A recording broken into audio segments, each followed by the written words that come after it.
226 is live across your airwaves. Whoa, you got me? 226 live Yeah. across your airwaves here on the National Soccer Network. Can you hear me? I can hear you. I Yeah. think everything's good Oh, need to be. Am I here now? you're here now. You're here now. You got me. All right, good news. Welcome in everybody to episode 226 here on the National Soccer Network. I'm Nate Wangler. That is Ryan Glinsky. Ryan, we got a heat wave coming through, 44 degrees. I don't want to be that guy to kick off the show starting, talking about weather. I feel like there's a lot of other things, No, but it's interesting important. things that happened yesterday, but it is important and it is notable and it is something I'm very excited about personally.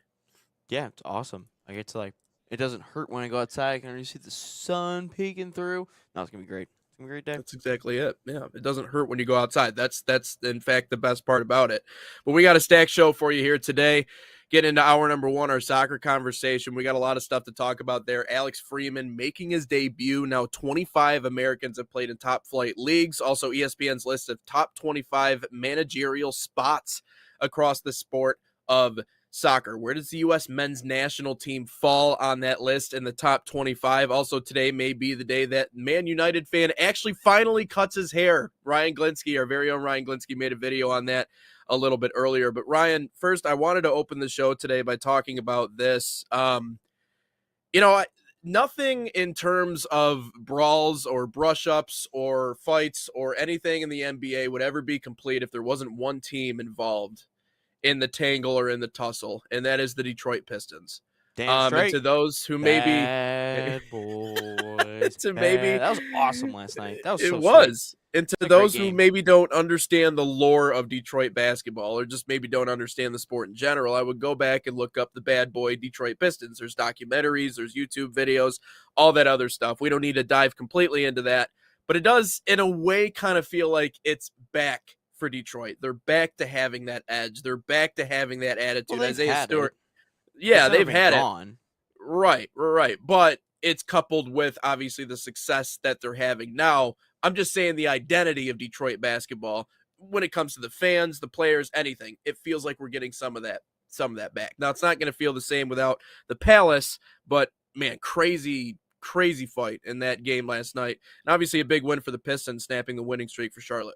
Well, if you think about it, when the Bad Boys, got into their new arena, the Palace, they started winning championships. Now the Pistons obviously Yeah, a new that's LCA, fair. so they can do anything they want now. Then LCA has only seen one playoff series in its lifetime, Yeah. and it's been here since for almost a decade now. But no, it's happened before. It all kind of started last year. That was kind of the beginning of the Bad Boys coming back and all that fun stuff. But no, yesterday, actually, really, it started with a couple years ago with LeBron and Beef Stew and Russell Westbrook and the Lakers. If anything, it kind of started back then where Stew just went on a rampage. But no, yesterday, did it really need to escalate that far? No. But, Duran and Musa Diabate get into the face of each other, and then Duran shoves them in the face. Did Duran really need to do that? No. And then ultimately, why did Miles Bridges get involved the way he did? I don't know. He just comes in, and it wasn't even his fight, and he starts throwing haymakers. And the best part about all of it was not one punch landed. Not a single punch was landed by a single player.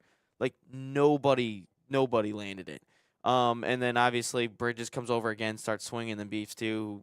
Everyone thinks his theme music is the Undertaker's theme music now, but no, it was really good to see. And the only thing that I really liked about after the fact was that looked like a Game 7. Not necessarily the talent on the floor, but, how it was played. It looked like a playoff game of a Game 7 of, win or go home. Everyone's super trying. The crowd gets into it. The coaches are getting into it. The players are getting into it with each other, and they're getting so hyped. So, no, that was an amazing basketball game last night. At least the ending was, and then the Pistons come away with the victory.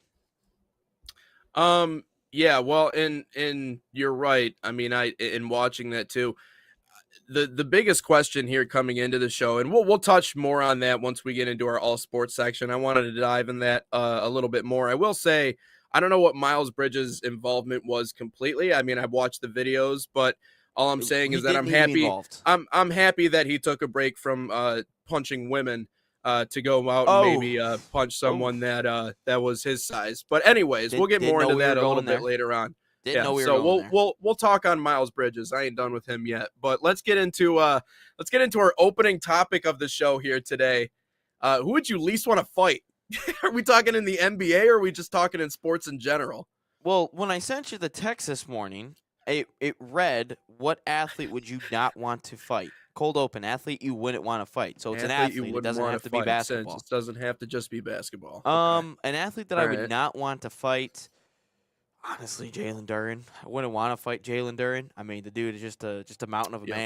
man. He seems like he's got, based off yesterday, he's got a couple moments where he can go absolutely crazy. I mean, the dude's like 6'10", 200 some odd pounds. No, I would not want to fight a Jalen Duren. But if there was another one, I mean, he's retired, or I don't think he still plays. Is Brian Cushing? That guy is that guy is something else. I mean, Yeah. said he would take on the team 1v11 in a play. He takes off his helmet and headbutts another player with a helmet on, which really isn't the smartest thing in the world to do. Yeah. I can think of 100 more things that you could be smarter at doing, and he didn't do that. But no, that guy's Yeah. just a maniac. So I wouldn't want to fight Jalen Duren or Brian Cushing. Yeah. I'm gonna go with in this one. There's only one player in my mind that ever will. If there's, I've seen literally videos of players in the NBA when they get maybe fouled by this person or something else, or maybe they get like a blow by block. That they'll turn to like fight or argue or whatever it is, and they'll realize who the person is, and then they're like, "Oh, okay, never mind. Let me just move on with my day." And that's James Johnson. I believe he's on the Hawks right now. Oh no, he's on the Indiana Pacers. But he has an MMA background. He was 7-0 in MMA, and he had a 20-0 kickboxing record. Well, there was a Before, Hawks fight yesterday, by the way. yeah, I saw that there was fights across the NBA, but before he started his basketball career, so nicknamed Bloodsport. But yeah, 27-0 in the 27 bouts that he's had, whether that be in mixed martial arts or in kickboxing. So, yeah, no thanks. And I think everybody else in the NBA kind of agrees with that at the Well, same exact luckily, time. he only averages 0.7 points a game, so I don't think he sees the floor but very often. yeah, but if he's in there, I wouldn't want to mess with him. But moving into our first Well, topic then the of the 3 day. minutes that he plays a game, I hope that's not the 3 minutes that Well, he ends up being on. if he comes off the bench like Miles Bridges, yeah, you never know. You Beef never stew. know. Bridges was on the court. Oh, he was on the court. Okay. All right. But getting into our opening topic here today, Alex Freeman making his debut.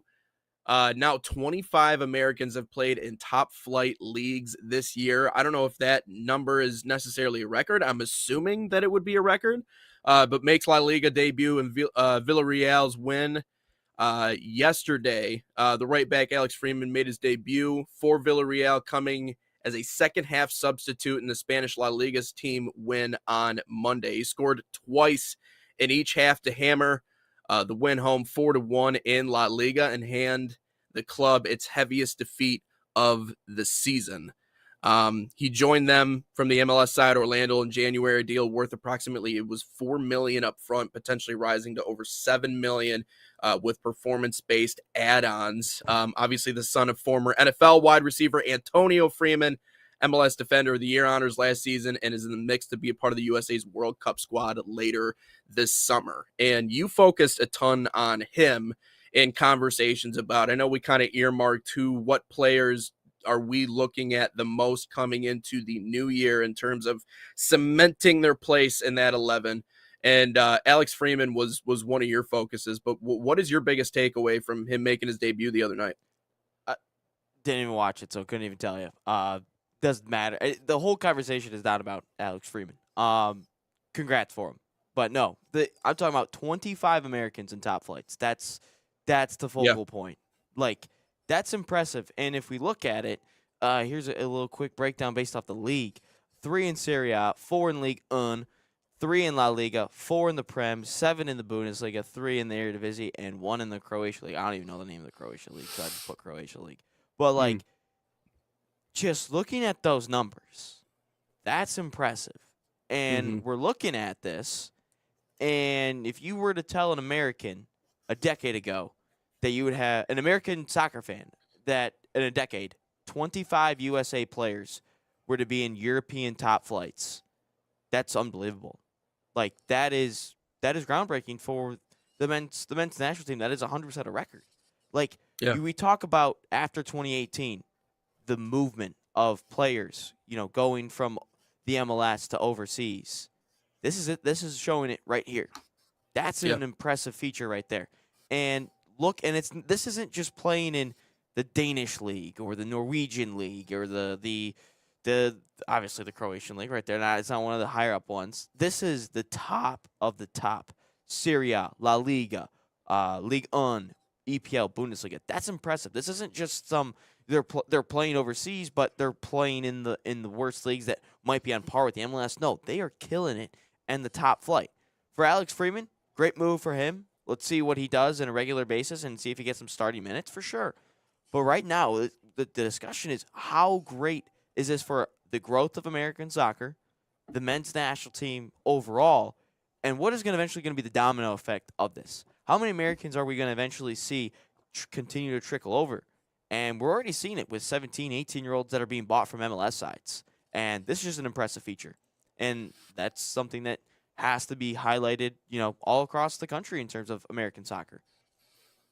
And it brings back to mind the conversation that we had about the MLS versus the USL in terms of player development and where they're putting players and who is producing some of the top end players that are going over to places like this and having 25 players in the top flight.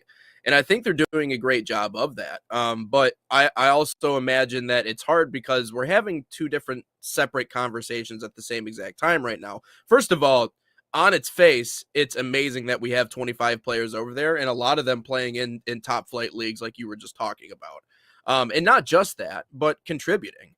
Not just Christian Pulisic, but we've seen Weston McKennie. Obviously, Alex Freeman, he didn't just open the door, he kicked down the door in his European experience. To make an impact right away, much like he did on the U.S. men's national team when he was introduced. But that's just kind of the start of the list. By the way, happy birthday to one Alex Zendejas, who celebrated it a few days ago. Just wanted to give him a quick shout here on this show. He's not listening to our show, but I figured I would let him know, hey, happy birthday if he was out there somewhere listening to Inside the Game. We appreciate you. But we're putting a lot of these players over there, but what will the World Cup do? Because we've talked about two different possibilities, right, with what 2026 is. Number one, either the MLS starts adding an influx of American players and we start seeing top end in terms of American talent, again, coming back to play in Major League Soccer. Maybe there's this big push to bring everybody back stateside to play, to fill out the MLS, to make that league what we think it can become. Or I think the other alternative is that we just see more players that go overseas. There becomes more of a pathway. We've already seen certain clubs literally open up base camps in the United States in order to develop players and pull from the base of talented players that we have in the U.S.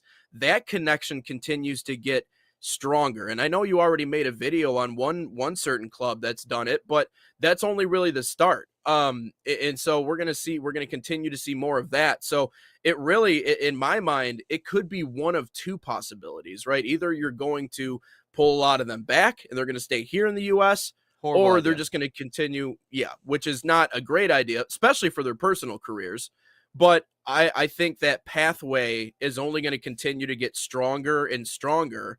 And it's just going to be a part of the process if you are a top-end professional soccer player in the United States. Like, it's not one of those things where like, oh, I might go over to Europe, I can become something in the MLS. Like, no, that is the option, that is the goal, that is the end result. Not the end result, but in terms of development, if you get that chance, you take it, you run with it. So, I tend to believe that the World Cup will actually impact us in that way, more than likely, that we'll see actually more players going overseas, taking opportunities with European clubs versus the alternative, which is players start coming back here to, I don't know, to play in Major League Soccer. The only issue I see with all this is going to be some greedy billionaire American business owner that eventually was just going to buy an MLS that I could see possibly seeing. But I really hope that these Americans are just like, these American soccer players are like, nah, man, we want to try it over here first, and then eventually we'll come back. Because we are doing the men's national team a disservice if we are trying to force some of these players and have some of these players come back to the MLS. That's not the goal. It's almost Yeah. like I'm sure there is a Canadian basketball podcast that talks about all their NBA players. Sorry, when you have Trey Lyles on your basketball national team, your team sucks. I'm sorry. But Yeah. that's what they're talking about, and you think there's probably some Serbian basketball podcast that talks about Bogdanovic and Jokic and trying to get more Serbians over here and that are playing for the Illinois men's basketball team because they're all just people players from Serbia. So that's what it is, and every basketball nation wants their players playing, whether that's college basketball over here or NBA basketball over here, and. Yeah. Us as Americans, look, we don't have the best soccer league. We know this. That's not any earth-shattering take. So what we need to do is to make sure that number that is 25 that you see, that gets up to like 35, 40, 50 every single year. We just continue to see it grow and Yeah. grow and grow. Obviously, there's going to be some years where it's a down year just simply because, we might see a couple of transfers and maybe some of the players that we expected to break through don't break through. But Yeah. these players need to be going overseas, getting that experience, and especially experience in big matches and playing against the big names over there too. Like eventually, if we want to, because if I look at the U.S. men's national team right now, if you want to beat the Spains of the world, the France of the world, the Brazils, the Colombias, the Argentinas, you've got to get these players in better situations and for bigger teams. We've graduated from beating the Mexicos. The Gold Cup actually means something. That doesn't mean anything anymore. Like if Pulisic never played in a Gold Cup again, I could care less. It does not matter to me. The Gold Cup doesn't move the needle for anybody anymore. The only thing that moves the needle for fans now is, can you win a Copa America and can you win or at least make some noise in a World Cup? That's the only thing that matters. And keeping these players in the MLS, yes, the MLS is growing as a league, and it is going to only get better and better. But if we just simply put all of our players in the MLS, we're not going to get better as a men's national team, and we're going to continue to get beat by Argentina 4-0. We're going to continue to get beat by France 3-0. No. Yeah. We need to get these guys overseas playing against them on a regular basis, and at the same time, when I remember Matt Turner in the last World Cup, he was trying to explain how Bukayo Saka played for England because he played with them in Arsenal. What he likes to do, what this move means. You're also going to be playing with some of these players that are on the world stage, and you're going to start to figure out some ins and outs and some tendencies that they like to do and what they like personally. Maybe you can get in their heads too because you know some personal things about them. That's its own thing. Shout out Zinedine Zidane. But no, that's what are some of the benefits, and them doing that in the MLS doesn't move the needle for anything anymore. So no, I hope there is not some greedy billionaire business owner that just wants to buy Minnesota United and is like, you know what? Let's bring Pulisic, McKennie, Gio Reyna, Chris Richards over here, and let's just create a super team, and everyone just comes in to watch us. No, keep them over there. Stay. Yeah, I think it's a fantasy. And the truth is that, they always say pressure builds diamonds. And I think the pressure of being in that environment and being in those places is something that you talk about developing that side of your game is so important, to be in a place where certain things are expected of you. And if you don't execute, there's going to be a price to pay. And talk about the expectations that are put on someone like Weston McKennie, again, to prove himself year in and year out, that he deserves a contract, that he deserves to stick around. You talk about the expectations that are placed on the shoulders of one Christian Pulisic, that sometimes he places on his own shoulders to be, and they should, to be completely honest. But to be an American in that environment, you have to produce, because if you don't produce, then what are you doing here? You're just taking up a spot. And so that is something, especially for young players. You talk about responding to that. That is just as important, I feel like, as everything else. It builds diamonds when the pressure is being applied the way that it is. So we have some of these places. Is there something going on? We have Batman in our YouTube chat. He says, Americans, you shitty people. Well, Batman, I hope you're protecting our well, his name is Bruce Wayne, so Batman, obviously. So I hope that you are protecting our nights and our streets during the night. But Americans are pretty nice people, I'd say, for the most part. Yeah, I didn't choose to be born here there, Bruce Wayne. So If you're you from don't know Ohio, me, I'd steer so away from that. I'd steer away from the state of Ohio. They're all pretty much assholes down there. But outside yeah, of that, Florida too. it's a good thing. Florida, Southern Florida. Louisiana's kind of a scary place. It's practically its own country down there. So just if you're in the swampland, just watch yourself. I've had the South. I think is pretty nice. I like the No, it is South. pretty nice. It is pretty nice, but it's like a deceiving nice. When they say bless your heart, they don't really mean it. Like that's a passive aggressive thing. Like they're like Anyways, I've had only good experiences down south. I don't know about your experiences. but yeah, Bruce Wayne, you don't know me. You don't know me at all. You don't know Ryan either. So, anyways, moving on. Let's move on to our second segment here in a moment. But first, I wanted to tell you guys about FC Bayern Summer Soccer Camps. They are a proud sponsor of the National Soccer Network, fostering football excellence across North America. Open to boys and girls of all skill levels, FC Bayern camps deliver elite training inspired by FC Bayern Munich's world-class philosophy. Select your city and start a promising soccer path. And right now, save $30 on registration by using promo code Bayern NSN30. Again, that's Bayern NSN30, or scan the QR code on your screen. Learn more at fcbayernyouth.com.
The two terrible Americans back at it again here on episode 226. Nate Wangler alongside Ryan Glinsky, getting into our second topic here in hour number one. Just got done talking about 25 different Americans playing in top flight leagues this year. I guess that parlays itself into our next conversation. And I know that, we mentioned the U.S. men's national team in that conversation, how going over to Europe and continuing to get our young players over there to develop is going to impact our national team.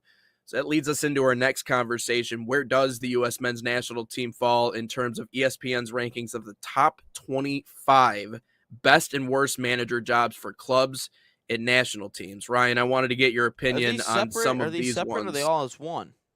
They're all as one. So they're both That's a stupid list, ESPN. Clubs and national teams in there. That's a stupid list, ESPN. Stupid. You can't have both. I haven't even read off the first one yet. No. It's a stupid list, ESPN, because they're two different jobs. You can't have.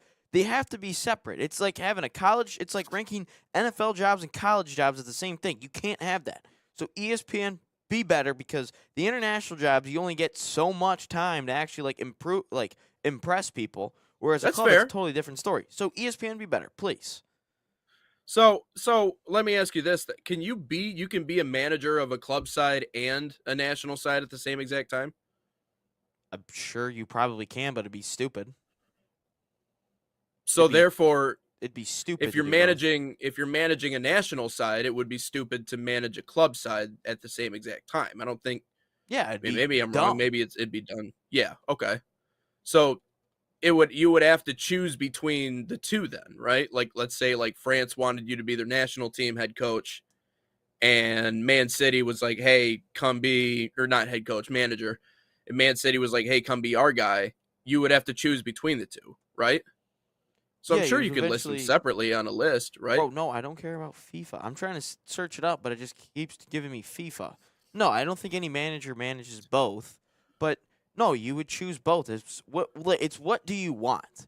Do you want to not really have to work 12 months out of the year, but like you don't really get a say in, who's in the squad, like how to improve the squad? That's really up to that's up to your, discretion. Like, or do you want to, play or manage week in, week out, manage all these different situations, but you get to improve the job. You get to improve your squad, you know, every every few months. That's up to you to decide. But no, you would not. I don't think you can manage both. Even like I'm sure you can accept an international job as a club manager and vice versa. But no, I don't think most managers don't do that. It'd be stupid to do that.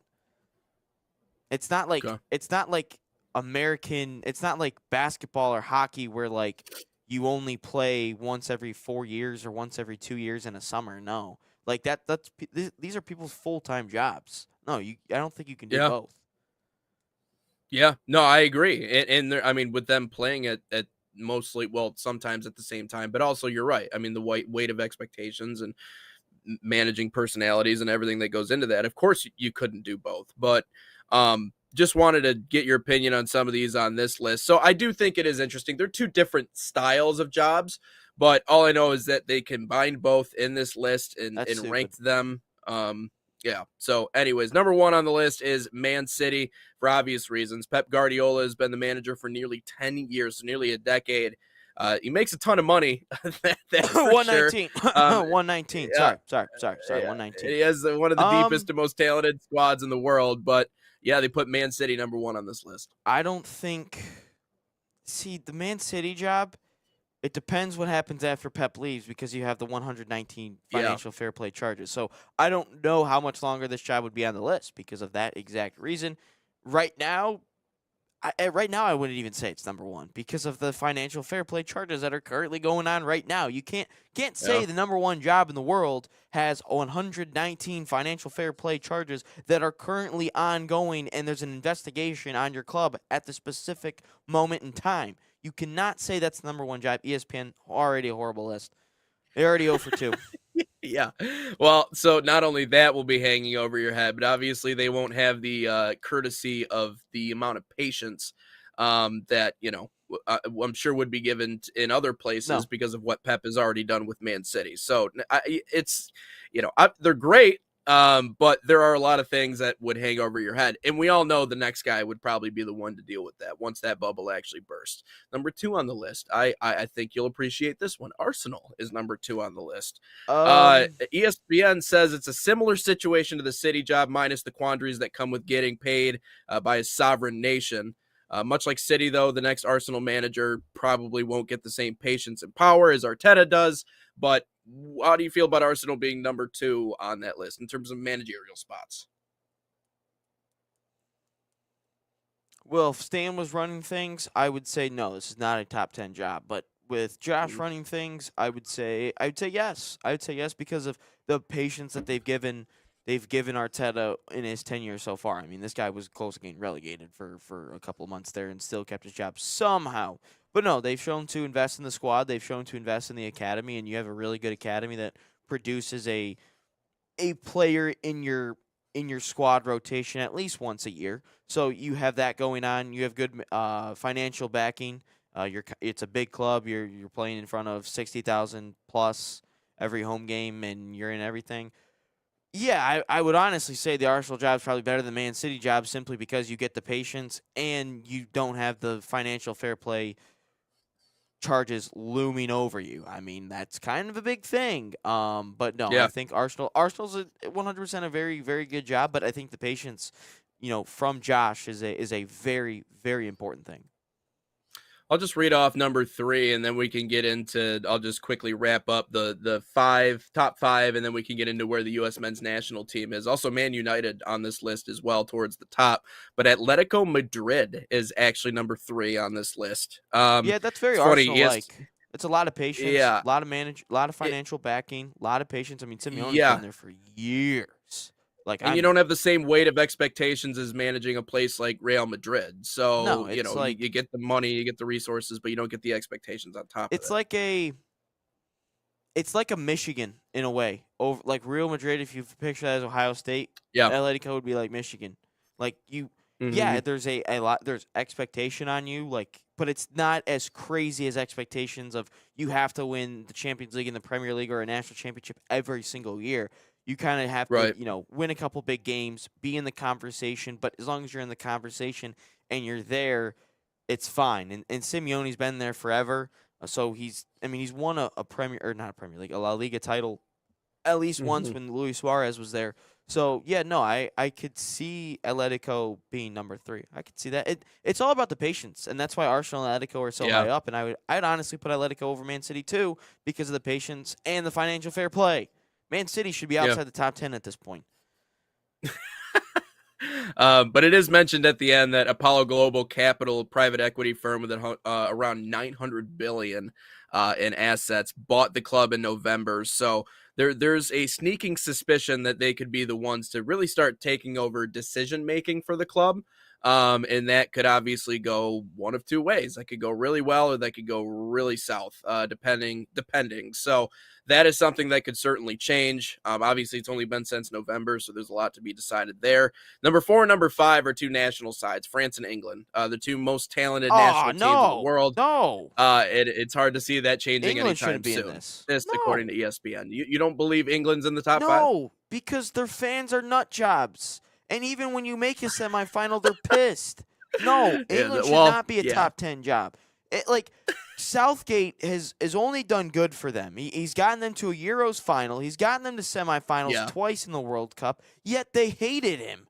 No, the England job is probably Mm. one of the worst jobs to have in international But play. And then you hire Thomas Tuchel, who's a German, and they hate that too. So no, the England job yeah. is horrible. Don't even have, Well, again, ESPN. What are we doing here? This well, list what sucks. from an individual talent perspective, though, like what you Sure. have available to you on the pitch. Okay, no, I'm just No, asking questions. even no, because then you're even criticized for playing X player over this player because of, well, he Well, did yeah, this for his club. yeah, No, the England job is just, I yeah. wouldn't want to touch that. Would never want to touch that job because you could play Bukayo Saka as a right Yeah. winger and he might suck for 30 minutes and everyone's saying, well, why didn't you play Madueke? Why didn't you play, well, not Raheem Sterling anymore? Why didn't you play Cole Palmer? Why didn't you play this? Yeah, no, the England job sucks. Never manage England. So, France, so, yeah, I could see so, France. France is actually a good job. okay, so you would take France over Yeah, England. I got Deshaun's been two there for a others in while. the top 10.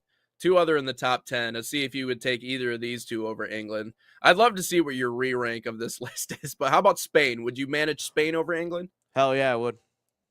All I'd right. Okay. 100% manage Spain because the talent is so good over there as well. I think it's All right. arguably, if not better than English talent. I think there's a big English bias in the world of soccer. Just saying. But no, I would take the Spain job because of everything in the backing that you have, and they don't complain every 2 seconds about, you didn't play this player over this player. And you know what the funny thing is Spain actually wins things. I've seen them win 2 Euros and a World Cup. So I would take the Spain job over the England job. I would And not take it over the France job because I think they're a little bit. It's hard to argue. No, I would take the Spain job over England for sure. well, you have Lamine Yamal and maybe 15 more years of high-level play from your Mr. Do-It-All superstar. Yeah, we'll see how long he So, lasts though. yeah, I mean, but that's something to like about Spain. What about Argentina? Would you take Argentina over Spain, France, or England? Is this right Without now? Messi, let's take Messi out of the equation. Oh no, if Messi's out of the equation, no, because a So lot right of now, that if they had team, Messi, you would go that way. if there's Messi still there, if I'm managing one more World Cup and Messi's still there, yes, but once he retires, no, because that whole team is mesmerized by Messi. Like that whole starting 11 and subs are like we have to follow Messi. They're not even following the manager. I forgot even who the manager's name. I know what he looks like. But no, I wouldn't. I don't think, and especially their nut jobs over there too. But no, I wouldn't, because the Argentina Football Association was like a mess like 6 years ago Yeah. after 2018. So no, I would not want to take the Argentina job. I would rank France and Spain over. I would take Argentina over England. Like England is the least soccer job I'd want, especially international wise. But no, I would take the Argentina job. But with Okay. Messi, it has to. But once Messi leaves, you got to restructure everything and find out what your identity is, because that whole identity of Yeah. that team right now is Messi. That's the whole identity. Yeah, and like how steep is the drop off after that? Anyways, getting into the rest of the list, Portugal is number 11. They got Germany and Bayern Munich tied at 12th. Brazil and then Barcelona wraps up the top 15 in that list. What's the top Italy, 10? We just skipped over like the rest of the top 10. Read the top 10. all right, so we got Atletico Madrid at 3. Obviously, it said France and England at 4 and 5. Paris Saint Germain, is Paris that how Saint you Germain, pronounce it? PSG. Germain, PSG. Real Madrid, Liverpool is at 8. And then obviously Spain and Argentina at 9 and 10. So the PSG job, I would I would take that job as long as I had no superstars on the team. Like the moment you put superstars on that team, everything goes to shit. But once you get rid of them, Yeah. everything goes well. And you're playing in League 1, so there's no real competition in France. But if you lose it, you're fired. That pretty much. But like your only competition is Yeah. truly in the Champions League if you're PSG. Yeah, there's some expectation, but it's it's like Clemson in the ACC when they were good with Dabo Sweeney. Like, yeah, you're Yeah. most likely going to win it, but if you lose it, you're kind of you're almost fired, and everyone gets mad at you. But at the same time, Mm-hmm. there's not a ton of competition, and your play is so much better than everyone else's. I could see the Yeah. PSG one, the Real Madrid job. I would not touch. It's the same as the England job. I would never touch that.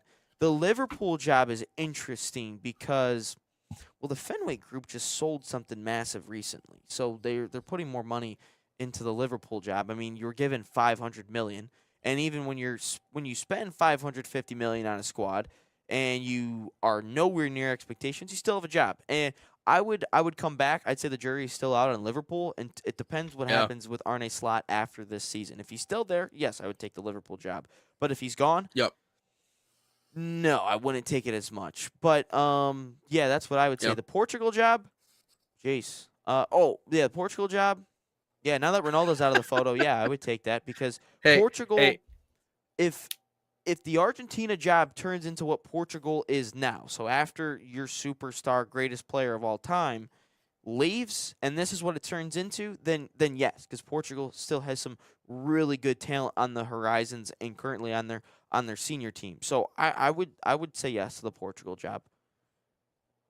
um, I know that you have vehemently disagreed with this list for the most part, but I do think you'll agree with this write up, and this is really funny from ESPN. But quote, having to manage Cristiano Ronaldo right now would be a quote nightmare.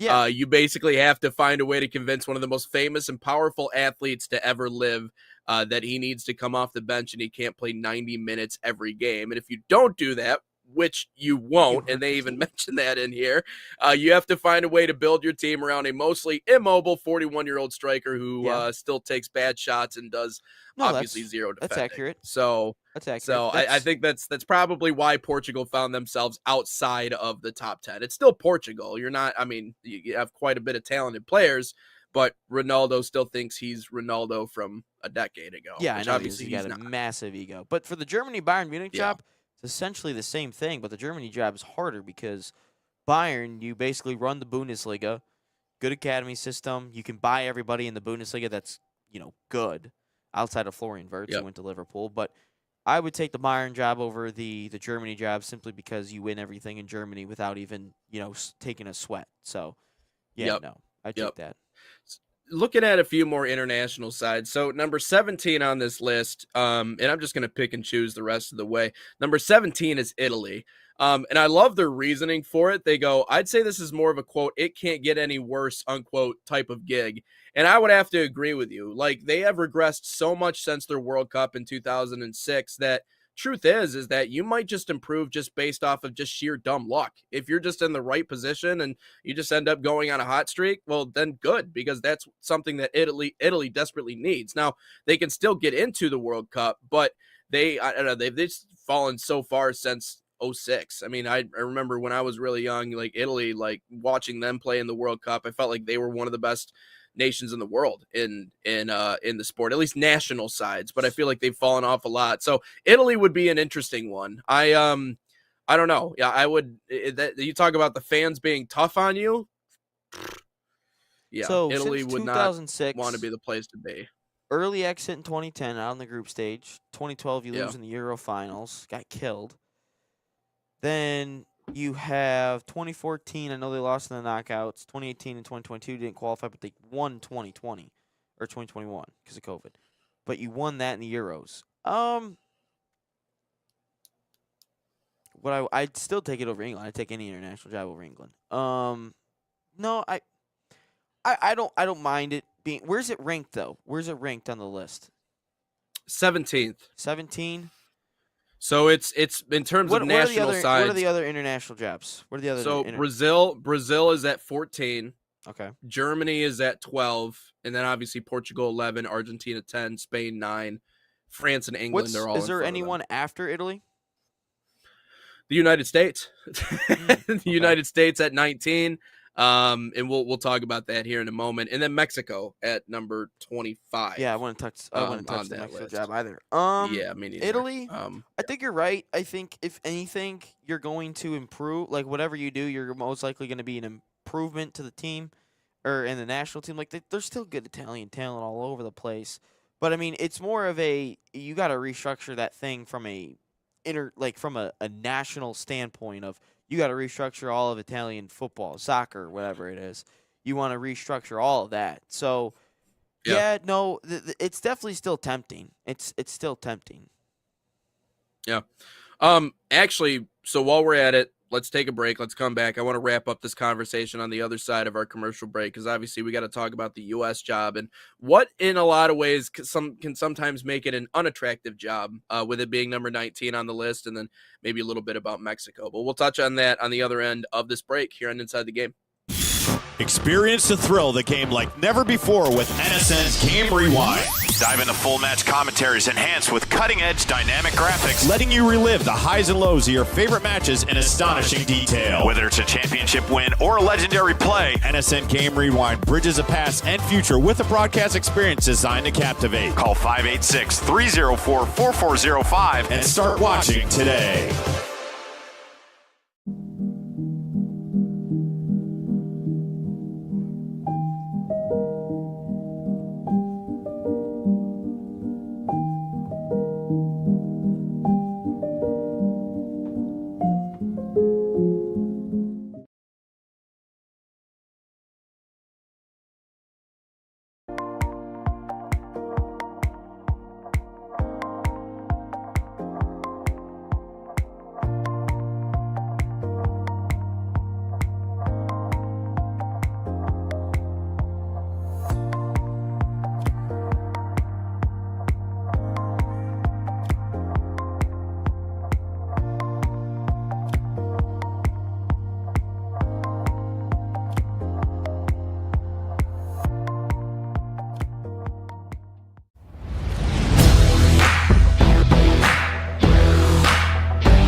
And we're back in. Final topic here on hour one of Inside the Game here on the National Soccer Network. I'm Nate Wangler. That is Ryan Glinsky. Give us a follow online wherever you find your social media, National Soccer Network. I know we just talked about Italy, who's at the 17th on this list.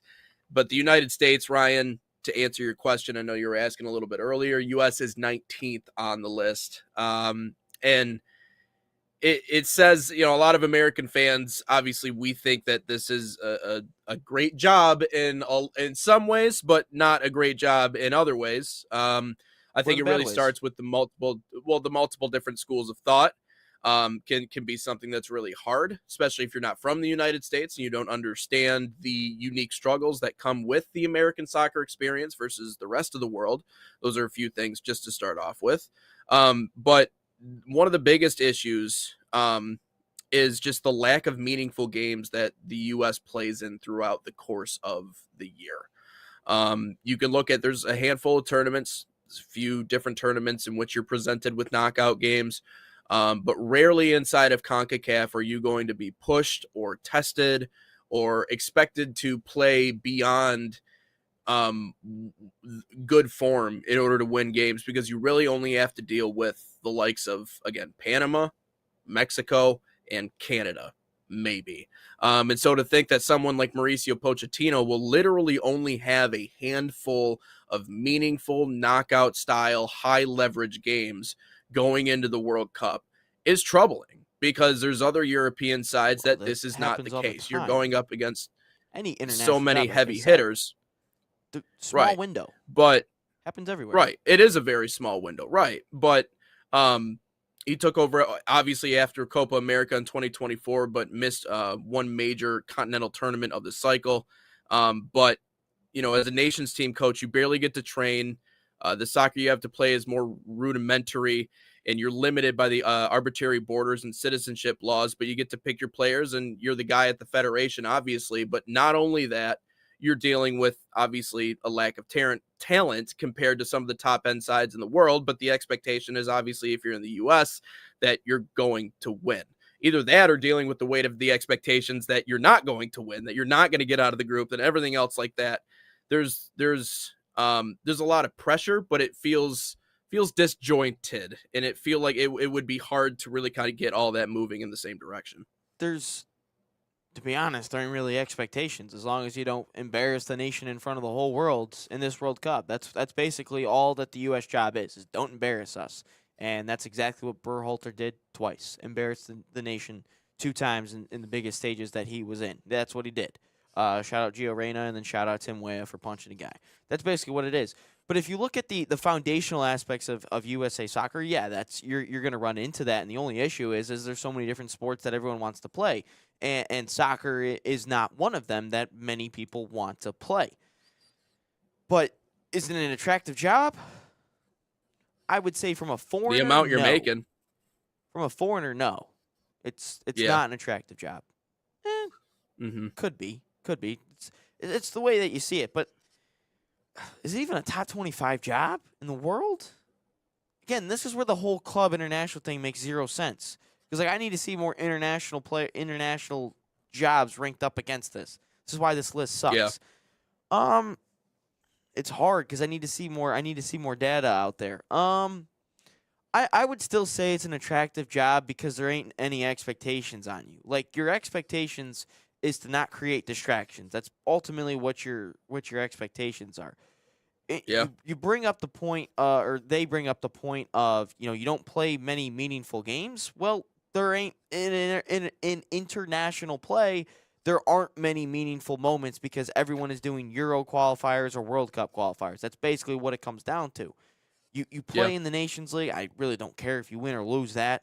The Gold Cup, don't really care if you win or lose that. The only thing that matters is Copa America and the World Cup. So I would still I would say it's a top 25 international job because of you still have all these resources. And I'm sure there's some things annoying. And you mentioned the citizenship thing. I don't understand how that's an issue because we have dual nationals. We've had consistent dual nationals all the time. Anthony Robinson, Jermaine Jones, Timothy, John Brooks, Timothy Chandler. Like, we've had dual nationals forever. And that Malik Tillman, and that's never been an issue. So that's just a dumb point. And we haven't really even needed to go any further with dual nationals because the Americans are doing well. The only dual nationals we lose is because we don't play them, and they play for Mexico instead. But no, I think it's a top. I would say it's a top. I would still make it a top 15 international job, but in the whole world, it's not a top 25. This is why this list is dumb. Yeah, I would tend to agree with a lot of your points. I guess I can get into the last 5. AC Milan is at 20. A lot of connected jobs in this list. The mob number 21 is the Netherlands. You're asking why is it behind the U.S. men's national team job? I guess you're way more likely to win the World Cup with Netherlands because they have way better players than the United States does. So I I'd feel like say it the would be Netherlands higher job on is the over list. the U.S. job. That makes no sense. And Yeah. the academies in the Netherlands are so insane. You think of Ajax, you Yeah. think of PSV, unbelievable. No, the Netherlands job is better Truth than the U.S. is, job. but you're not going to get paid nearly as much as you are for the U.S. job, and so I guess that's what they Sure. weighed into this something You're going to like get paid this. more than all these jobs if you're a Yeah, U.S. well, that's manager. speaking from the manager's perspective. Like, what's my best choice? Well, I mean, you're dealing with the nonsense that comes with American soccer, but you're also making a little bit more money at the same exact time. Manchester United is number 22 on the list. Impossible expectations. Yes, absolutely. We've talked about that on this show. What's behind Front it? office chaos. Chelsea is 23. 24? Borussia Dortmund. Oh, no, the Dortmund job's above Man United. 100%. Man United so? and Chelsea are its own category where you spend loads of money and then nothing works out, and then I talked about this, the cycle of insanity. It applies to Chelsea too. And then the fans get on you. So Yeah. I would say the Chelsea job is better than the Man United job because their manager turnover is even worse. Their explanation is no longer a club with a clear identity or devotion to player development. The only real Is there an honorable remaining mention? peak is a decent Is there salary. honorable mentions? At all? No. I mean, the end of the list is Mexico. That is number 25. Yeah, I still wouldn't even touch that job either. Yeah, that would be a Dortmund- tough one to. Dortmund's a better job than both of them. Like, you look at those two jobs, you don't want to touch those jobs because they're so.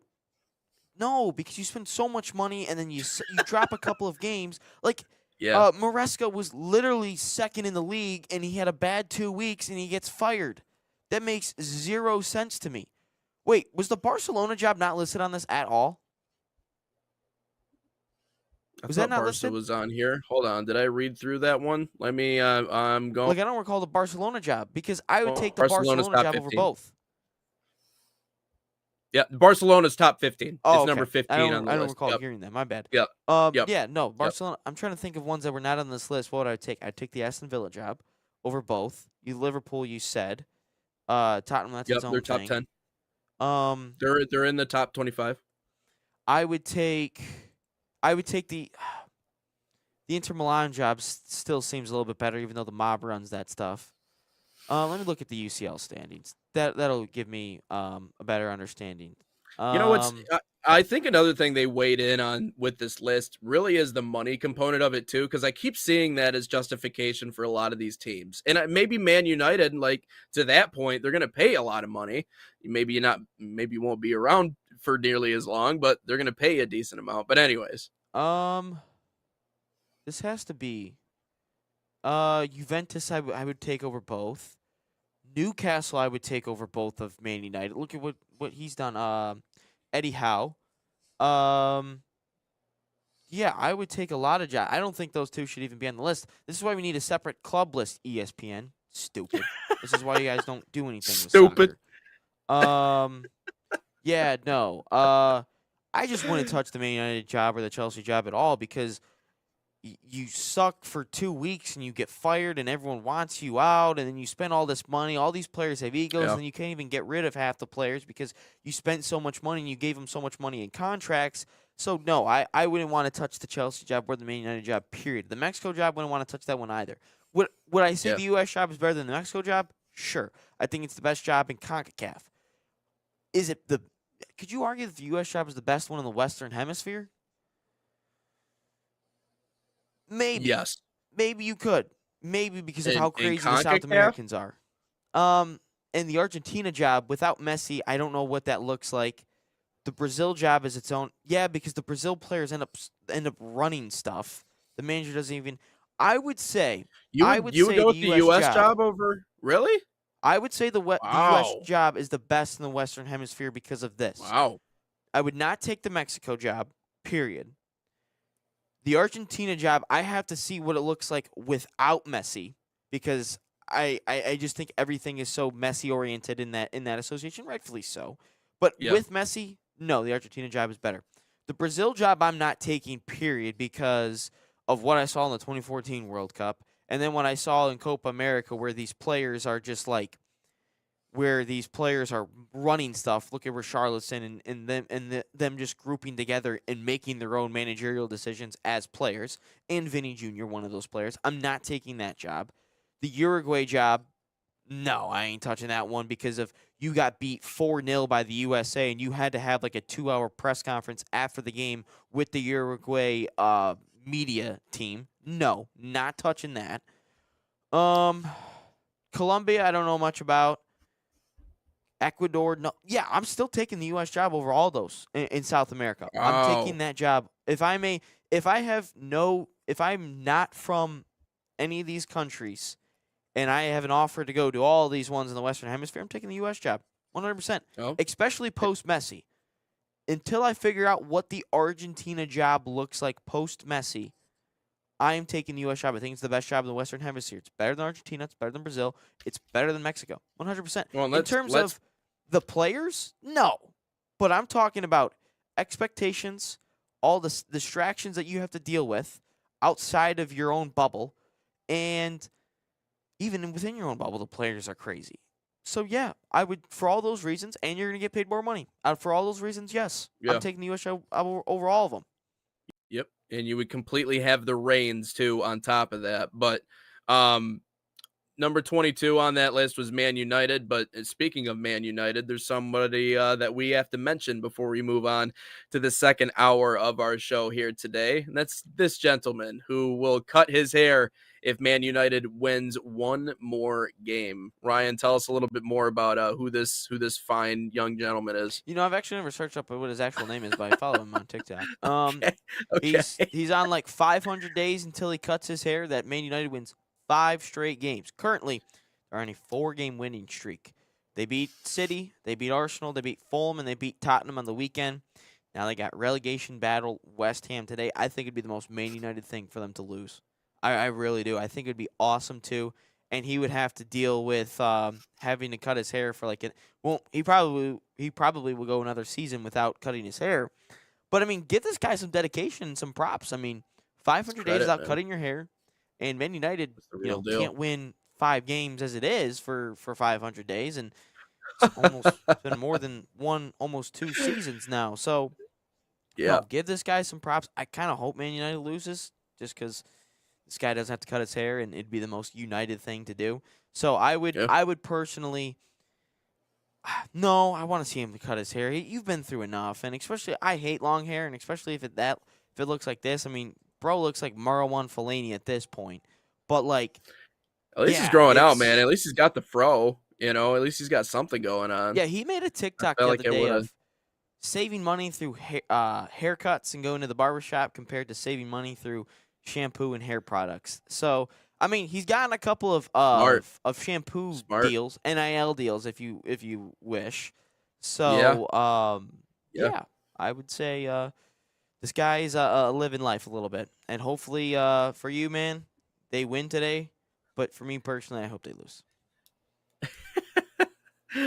We'll move on to the second hour of our show here. The All Sports section coming up. As always, we appreciate you guys dropping by. Wanted to tell you about Barca Academy, proud sponsor of the National Soccer Network and the official academy of FC Barcelona in the United States. Designed for boys and girls ages 6 to 18, Barca Academy camps follow and replicate the FC Barcelona game model. Same philosophy used by Barca's professional coaching staff. Right now, you can save $30 on registration by using promo code FCB30 or scan the QR code on your screen. Find a camp near you at fcbarcelona.us/camps.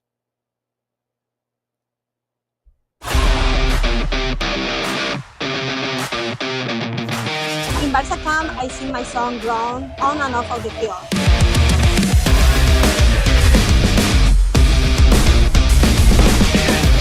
Don't miss the time to register. Sign up now for Barca camp.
Back live here on Inside the Game, episode 226. Here, Nate Wangler alongside Ryan Glinsky. Ryan diving into our all sports section here on the show today, chatting a little bit first about the Pistons versus the Hornets last night. Good win for the Pistons, getting that dub over the Hornets, snapping their winning streak. But obviously, the main storyline, everything that happened with the fight and everything else around that. First of all, Isaiah Stewart has in so many ways kind of indulged on the experience in Detroit. Well, did you hear what he said yesterday? Yeah, I did. You know, why would he come to the city if he wasn't going to do what he did? If he wasn't going to jump up and join? And I agree. And the image of him, you know, pointing to Detroit on his chest in Houston and doing the different things that he's done and physically mixing it up and kind of being that enforcer type, the way that we talked about, kind of like with Draymond Green the other day. That's another huge pillar of a team that not only who I think has found their identity again, which it's been so long since I could actually say that about the Pistons, but they found their identity again. They found a rhythm, and I can say confidently that Detroit basketball is back because not because of they fought the Hornets, but because they have that type of edge to them. And I think JB Bickerstaff has done an unbelievable job of building that within this team. And you never want to see that happen, right? You never want to see, but I do think, if anything, I think it's a sign that happened and they didn't crumble. They were able to finish it off. They were able to win. They went there and they got done what they needed to get done. I'll get into the Miles Bridges component of this conversation later on, but I love the identity of this team and how it continues to form throughout the course of this year. I actually took a little different approach of it. Obviously, I don't mind, you know, the scuffles backing up for each other. I ultimately thought that didn't even need to happen with Bridges and Beef Stowe being involved in it, and you know, Durham didn't have to put his hand on Diabate's face. That's something that didn't have to happen. But watching the remainder of that game, you don't have Duran, which is big for Cade's offense. You don't have Ron Hustleman Holland's is not there at all for personal reasons, and you don't have Beef Stew, so you're down a bit. Paul Reed steps up big moment, but obviously I'm for the you know, toughness, grit, whatever it was. Which I didn't even like Beef Stew before the season. I thought he was a bad basketball player, but he's really grown on me this year, especially defensively. But watching that game and seeing the offense, you know, blitz Cade a lot. The defense, the Hornets, blitz Cade a lot. Cade struggle, not necessarily struggle, but, you know, we're going to see that in the playoffs. And that is why I'm still a little worried about this team. Yes, I think what you mentioned about the grit, the toughness, they didn't crumble in the end. Like, that's great, and I like that. But at the same time, this is the Hornets. They're not going to be competing for an NBA championship. They're not even going to be competing for, you know, a Eastern Conference Finals. They'll be competing for the play-in. Yeah. But seeing them struggle a little bit, especially offensively, turning the ball over, blitzing Cade, that's what I'm worried about, especially come to playoff time, because you might be playing a Jason Tatum and Jaylen Brown Celtics because Tatum might be back. You're going to be playing the Cavs who do they trade for? Who they get at the deadline? I forgot who they got. They traded away Garland. They got James Harden. Which, again, he ultimately kind of sucks in the playoffs, but he's a really good scorer, and he's going to put up buckets. Yeah. But I'm looking at this, and you're going to play the Knicks again. Yes, they absolutely put BTA on the Knicks all the time. But, again, playoffs and in the Garden, you know, everything gets a little amped up a little bit. But I would say that is what worried me about last night. Is that's my first reaction is, okay, how are they going to respond to this? They didn't crumble, but what does the offense look like, especially with Cade? And that's the blueprint. Blitz, Cade. So we're going to have to rely on Asar a lot more. You're going to have to rely on a lot of pick and rolls with Duran, and that's why at the deadline you needed to go grab an MPJ, another scorer. You needed to, and they didn't do that. They didn't address that because they wanted to not disrupt the locker room. Yeah, but at the same time, does a locker room truly win you a championship when your best scorer is just one person in Cade? Everyone else needs Cade to do everything. LeVert can't score on his own. Robinson can't score on his own. Tobias can to an extent. Duran can't. Asar can't. Yeah. So that's what worries me a lot about this Pistons team. You don't ever have to question this team's heart. You don't have to question this team's grit. You don't have to question this team's defense or hustle. You don't. And that's one piece of the puzzle. But the other piece of the puzzle comes on the offensive side of the ball. What are you going to be able to do? How are you going to be able to hang points on some really good teams? And that's just one thing that worries me, and especially with, I think, Tatum coming back for the playoffs. How does that look if we have to run into the Celtics? Yeah, I don't think, I mean, the truth is, I don't think Tatum's going to be back to full health. I mean, I don't think he's going to be, but the fact that he's back, he's back. It's February. Yeah, so, yeah, scary prospect there, but no, I agree. I mean, a lot of what this team looks like, despite obviously the difference of where they are in the standings, very much looks like the team they had a year ago. I just think they're one more year further along. They're a little bit deeper. They have more experience. But no, speaking on just what happened yesterday in that tangle up, and I do agree with some of the concerns that you're talking about, because it is a team that, individually speaking, I don't know if it's not the most talented roster in the NBA. They just work well together. I think in some ways it kind of reminds me of Oklahoma City in the way that they kind of looked. I mean, they were, yeah, SGA is a star, but outside of that, that was just a perfectly. So was Jalen Williams. You're right, but that's just a perfectly crafted roster in the way that it was constructed. Now, obviously, they've spent an ungodly amount of money, so they're kind of, pigeonholing themselves in a way, but, how terrible, they have the best roster in basketball, like, whatever. But speaking on the fight that happened yesterday, I know that you kind of took off on Jeremy Fears a little bit, and I know that we don't obviously have a reputation with our Michigan State fans, a good reputation with our Michigan State fans that watch our show. Who cares? Listen, I complimented Kenneth Walker. I like that kid. Okay, he's dynamic. Wake Forest he's does really good job with running everything. He's very well spoken. All right, I like him. He's awesome. He's great in the interview. But Miles Bridges is a punk. Miles Bridges is a punk. I don't want to say the word on the podcast, but the B word. You said it the other day. I don't know. I just can't get What's myself wrong with to say saying it. that? But because it's just not a good. It's not a good word. I don't know. But no, there you go. You'll get it out of me. Miles Bridges is a punk bitch. Yeah. So, no, that dude's a crock of shit. And I can't wait to see him not in the NBA anymore. First of all, it is, you are the problem. I'm just going to put that out there right now. I realize everything that happened in 2023, there's a lot of gray area. There's a lot of he said, she said.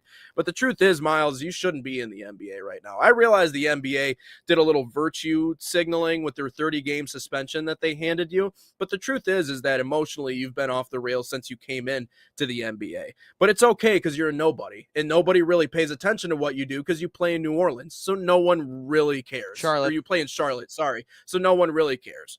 No one really cares what you're going to do. You're not going to compete for an NBA championship. You're not really in the picture. The entire thing, your entire career has been wrapped up by your ability to go out and dunk the basketball, which cool. Style points are awesome. But outside of that, your career is irrelevant in the grand scheme of things. The only time it really was relevant was when you were playing for Michigan State under Tom Izzo, which, shout out, by the way, something about shout out. Yeah, exactly. Didn't make out but first weekend. No, Miles Bridges is just a rat. He's a pest, and I really just don't think he should be in the National Basketball Association anymore. What is he adding? What is he adding to this league outside of being another example of another professional athlete who can do some pretty disgusting, vile things and just get away with it and still sign a contract for millions of dollars to continue playing the sport? He's a rat, and Michigan doesn't care for it. The state of Michigan doesn't care for you. And if Michigan State fans are going to sit here and go to bat for someone like Miles Bridges, you may as well go to bat for any of the other grads that you've produced out of your athletic department that have gone on to commit crimes or do whatever else. You may as well go to bat for them too. Because Miles Bridges is a rat. So no, I don't like that dude. So I just wanted to take a chance to just come on here and talk about that. Hey man, at least you're trying to hit people your own size this time around. At least you're trying to hit people that aren't helpless this time around. So yeah. Anyways, he raps. So I'm sure he does. He's a rapper during his suspension. I'm It's sure he does. like the whole I get it. I don't want to be like a hypocrite at it because we talked about Beef Stew standing up for his guy and all that stuff, but none of the Beef Stew stuff happens if Miles Bridges doesn't get involved. Just saying, and Bridges did not need to get involved in the way that he did yesterday. He didn't have to, and because it was a Musa versus Duran thing, which again, shout out Uncle T, Uncle Tobias Harris for holding back Diabate for as much as he did, because I think Diabate was gonna start throwing haymakers if he gets her. And yes, Diabate did go to Michigan for all the Michigan State fans out there. But it's just that Bridges has got a long history, and again, we can talk about athletes that shouldn't be in the league, in whether that's the NFL, the MLB, the NHL, the NBA, because there's a handful of athletes that shouldn't be in the league with all their off the field stuff. Shout out Stephon Diggs, who did nothing in the Super Bowl. But it's like, yeah, Bridges is a scumbag. So yeah, I would agree with you on that sense. And there's a lot of athletes. It's not just Miles Bridges out there. And yesterday, Bridges didn't have to do what he needed to do.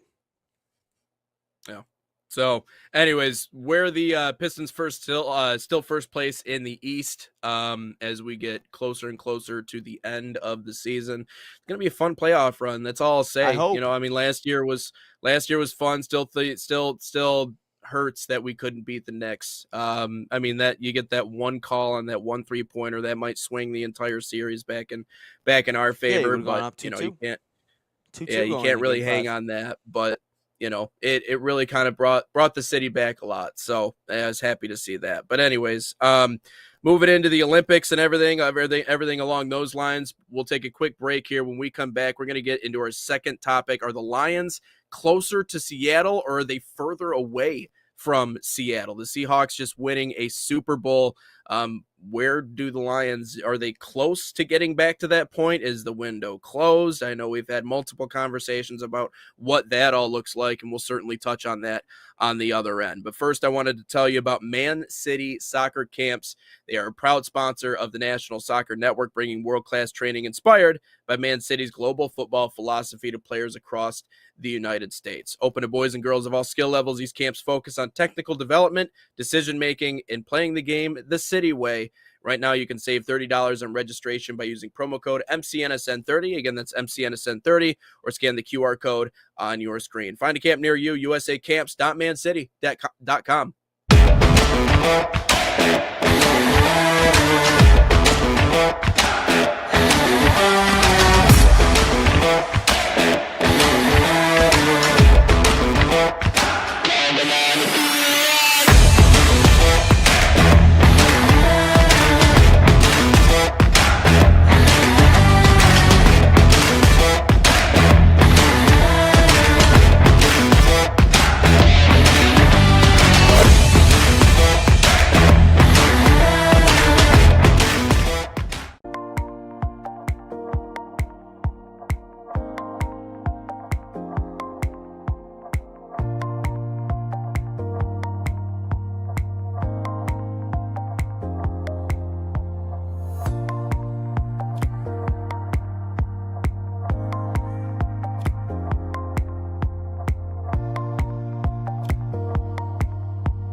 Welcome back into Inside the Game here on episode 226. Nate Wangler alongside Ryan Glinsky. Going to do a little NFL talk here today. Seattle Seahawks winning the Super Bowl. But now we get into conversations about the Lions and obviously what the future looks like for that organization. Ryan, you posed the question on the sheet. By the way, I got another topic here to wrap up hour number 2. I thought that would be really interesting. We'll get into that here in a second. But are the Lions closer to Seattle or are they further away? What says you on this? Further away. I mean, that defense Yeah. is insane. And that Lions defense, Yeah. nowhere near what the Seahawks defense is. That front, they were able to get home time and time again with 4. Lions can't get home with 4, let alone like 6. And I look at it, I don't know what the 2 safeties are going to be next year, Branch and Kirby Joseph. Kirby might not play again. Like, people don't realize that. He might not play. Branch has an Achilles injury. We don't know how long he's going to be out, and especially back to Brian Branch form. Anzalone, who might be gone, which, again, I'm fine with. He constantly got beaten coverage all the time. Jack Campbell, stud.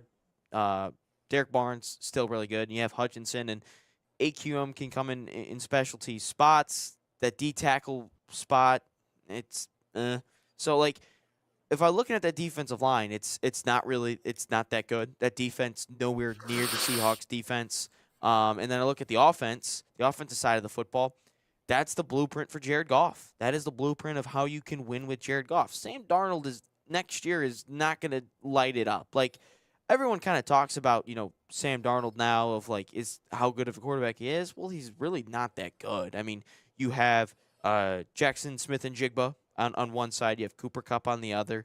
You have a really good tight end in A.J. Barner, and you have a 2-headed monster in the backfield in Zach Charbonnet and Kenneth Walker, and a really good offensive line. So that is the blueprint for Jared Goff. And we literally saw that the last 2 years before this year. Laporta, J-Mo, Amon-Ra, Gibbs, Montgomery, Ragnow, Sewell, Decker, Zeitler, and all that. Like, that was the blueprint, and we failed to do that twice. So they're much further away, and I think that Lions fans are not going to be happy when I say this, but you're not winning a Super Bowl next year, and I think you'll be lucky to win the division next year. I truly am. I think the Bears will win the division next year, and as much as that pains me to say that, I think the Packers are, again, I don't know how long Micah's going to be out to start of the start next year, but I ultimately think that the Lions, I think a lot of Lions fans think that you can repair this in one offseason. I don't think you can. I think there's too many holes around this Lions team. I look at the secondary. I don't know what your safeties are going to do. I don't necessarily know if Terrion Arnold's going to be healthy for a whole season. We haven't seen Ennis Rakestraw. DJ Reed, I don't know how he was kind of trash all year. I think you might have to rebuild the linebackers a little bit, but I think you have some. That's your best position on the defense, and you got to rebuild that D line. You got to rebuild the offensive line, and I feel like that's a lot to do in one season. Is it possible? Sure, but every draft pick you have to hit on, and you might have to make a couple of trades. So, yeah, I think that they could. It's doable, but it's gonna take a lot, and you're gonna have to get lucky in certain spots. No, and I think it's good to look at, right, like what do they have? Like, if you're trying to assess a situation, first you have to look at what you have going for you. You still have Jared Goff. Obviously, you still have all the weapons in terms of the wideouts and the skill team positions that they have, which is something that is very valuable. But to that degree, I think it's much easier and it is much easier to talk about the things in which they're lacking than to talk about the things that they're striving in, which is all the things that you just mentioned. It's tough to rebuild both sides of the line in one go in one offseason. It's tough to rebuild the secondary. So when you think about what we do have, then the conversation of, well, who could be a good trade piece? Who could be someone that we could trade or wheel or deal in order to get players back, but also building through the draft. And here's the truth, like, Brad Holmes this past draft, I feel as if he just kind of booted it, and it's because he went above and beyond. Yeah, it was terrible, and it was because he went above and beyond to try to, as we talked about on the show, be the smartest man in the room.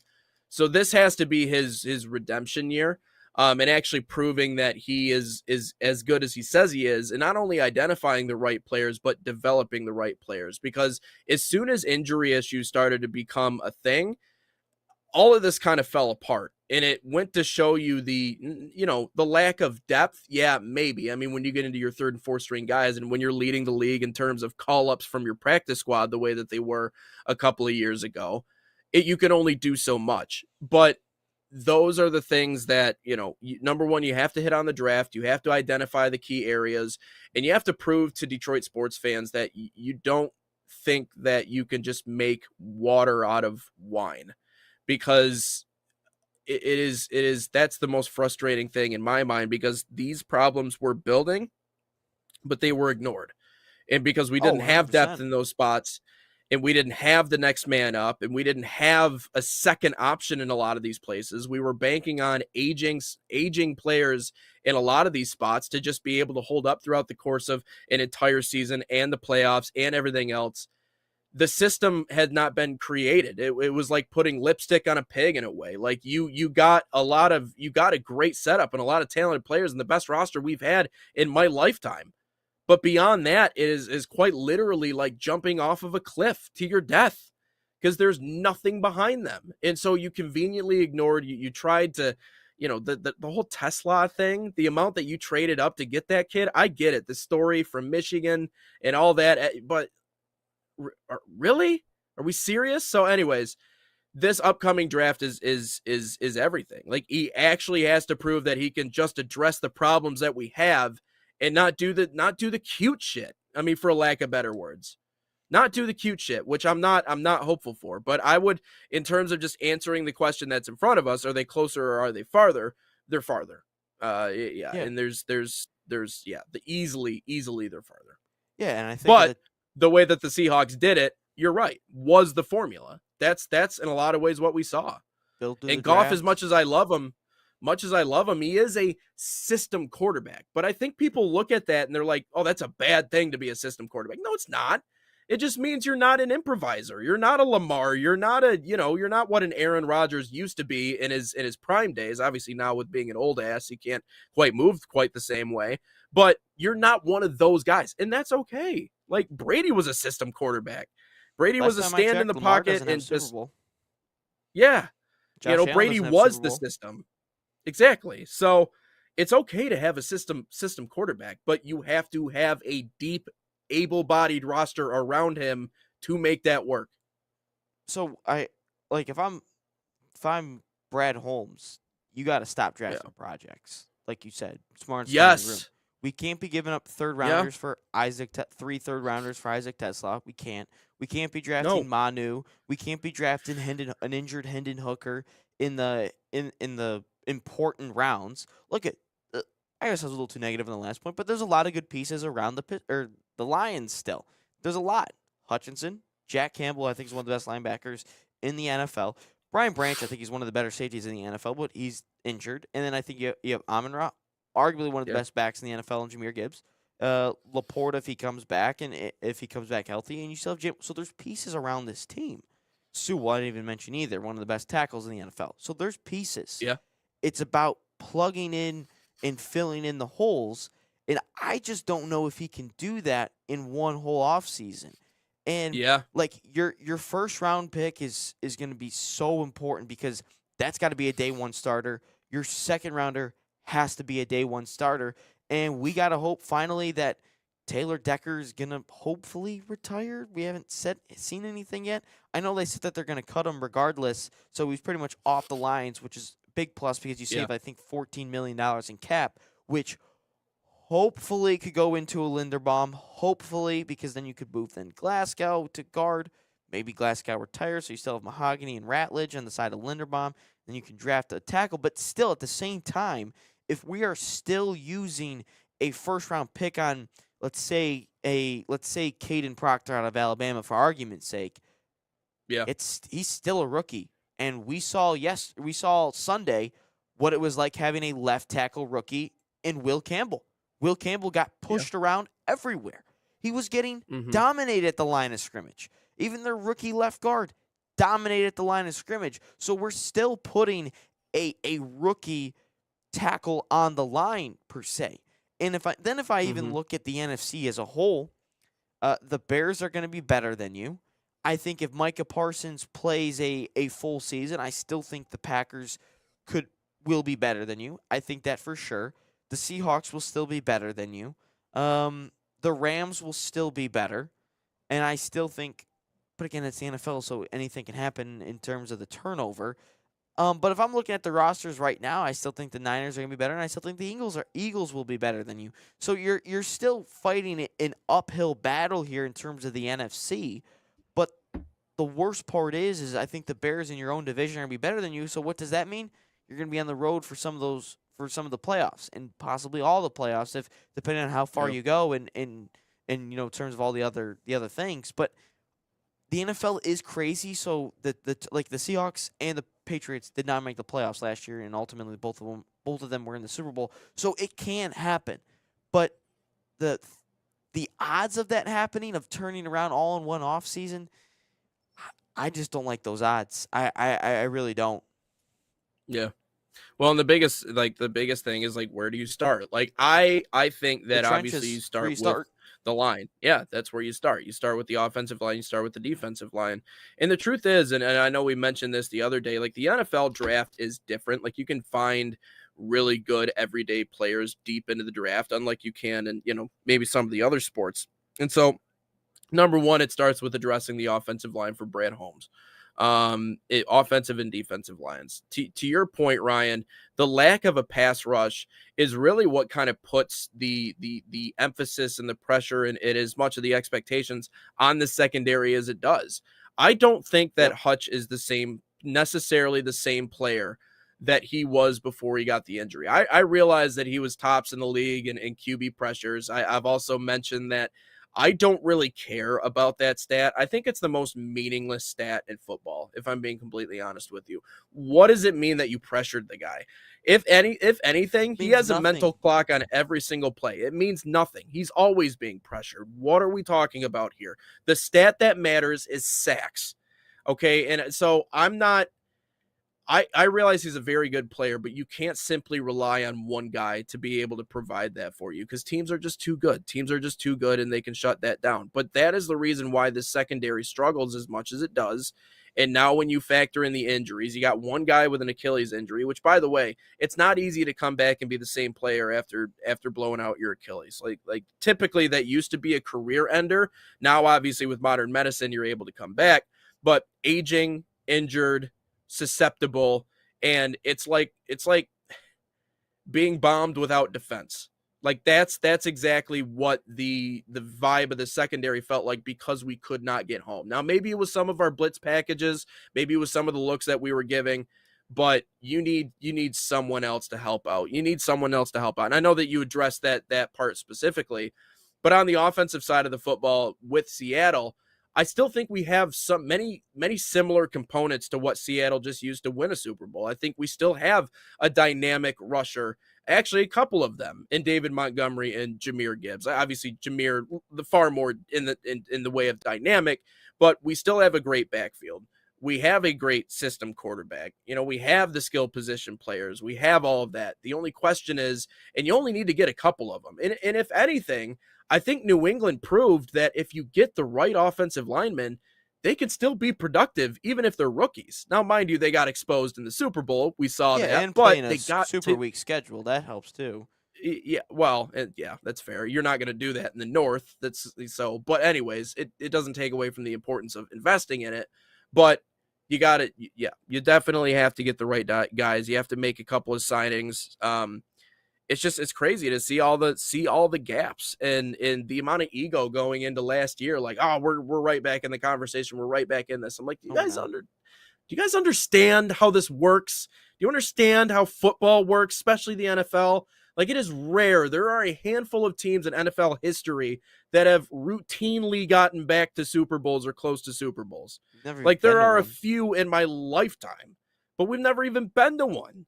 And yet we're talking like, oh, it's still, the North is still ours. No, it's not. No, it's not. Both the coordinators left. We didn't draft well. We thought our shit didn't smell, for lack of better terms, and we're not. And it fell the hell apart. Yeah, and then we messed now up everyone with wants our coordinators. Yeah. And now everyone wants to get on my ass about talking about how Dan Campbell is in a lot of ways a glorified cheerleader, and he is partially responsible for the downfall in this way, and in his own particular ways, and his bad decision making in games, and you know, I don't know. It's just amazing to me how protective that Detroit fans get, especially around the Lions specifically, even when faced with an abundance of evidence to the contrary of whatever delusional idea they have of what this organization is, which clearly is not playoff win. Is not like, what it wow, is. This is the greatest thing ever. Whoa! We saw 2 NFC North It's like titles. Indiana fans. Can't It's like do any Indiana wrong. fans in a way. Does that sound familiar, Ryan? What? It's like Indiana fans. Yeah, That sound pretty familiar? much. Pretty much. And I would say this. I mean, this is probably the biggest offseason in Lions franchise history. I mean, I wasn't there, obviously, after they lost to the Redskins in the NFC Championship game with Barry. I obviously don't know how that all went, and then I know they lost a whole bunch of players after the fact and throughout the years because they didn't want to re-sign anyone besides Barry Sanders. And it's Barry Sanders. He's the best running back of all time. So sure. Yeah. But look, this team still has pieces all over the place. And it's like, guys, what are we going to do about it? Like we have a window, and everyone is saying, "Oh, the window's not closed. The window's not closed." The window's not closed. But it's starting to creak a little bit and starting to close a little bit. Your idea is to make sure it doesn't shut fully, and we keep it open as long as possible and still give a sliver of hope for the Lions fans and for this team, because there were some really good football players on this team still, and you can't let that go to waste. Sewell will be a Hall of Famer at some point. I'm sure if Jack Campbell keeps up, he could be a Hall of Famer. Hutchinson could be a Hall of Famer. Gibbs could be a Hall of Famer. Amon-Ra could. Branch could. So there's stars on this team, and how do you win? Is with stars. And I feel like the Lions, they have the foundation of players set. Now it's all about plugging and playing and filling in the holes and the gaps with everybody else. And I think it starts with the trenches up front, defensively and offensively. Yeah, I would agree. Let's take one more step aside here on Inside the Game. Coming up next, I wanted to touch on this really quickly. Charles Bediako, ineligible after judges ruling. The 7-footer's journey from the G League back to Alabama is over after the judges ruling. I'm kind of pumped about this, to be completely honest with you. Hell yeah. Bad anyway. Yeah, it was bad luck for the sports, bad luck for college basketball. And former Grand Rapids Gold player actually called one of his games, believe it or not. Chucky Buckets, if you will. But we'll take a step aside, bring you right back, talk a little bit about the Bediako story on the other side here on Inside the Game.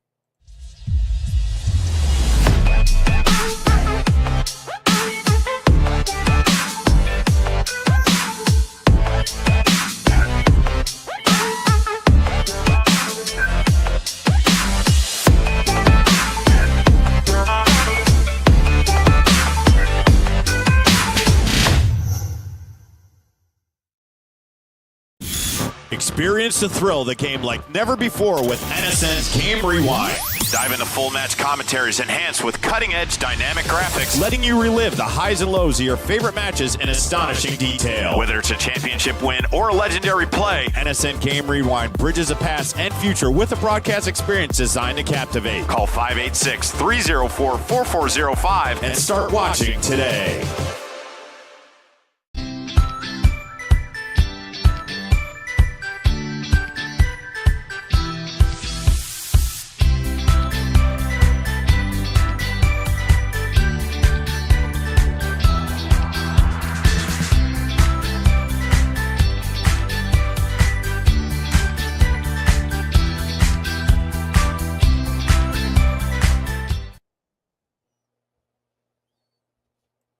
Back live here on the National Soccer Network, getting into our final talking point here today before question of the day.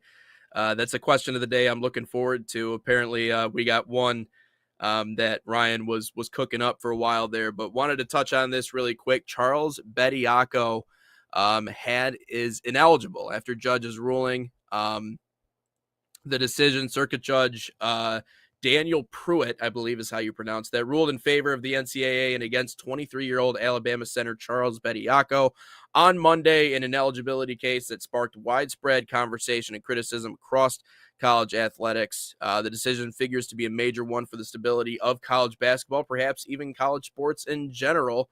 Putting a temporary restraining order in Bediako that had been playing under for the past 5 games. Pruitt agreed with the NCAA's argument that Bediako was in violation of the longstanding eligibility rules pertaining to college players, the NBA draft, and the deadline wall that separates college hoops from the National Basketball Association. And we've seen many coaches talk about just how Bush League, Common I sense suppose, won, guys. for a lack of Common sense won. for a lack of how Bush League it is, for lack of better words, for players to be coming back to college basketball after playing in the G League or being drafted or going pro.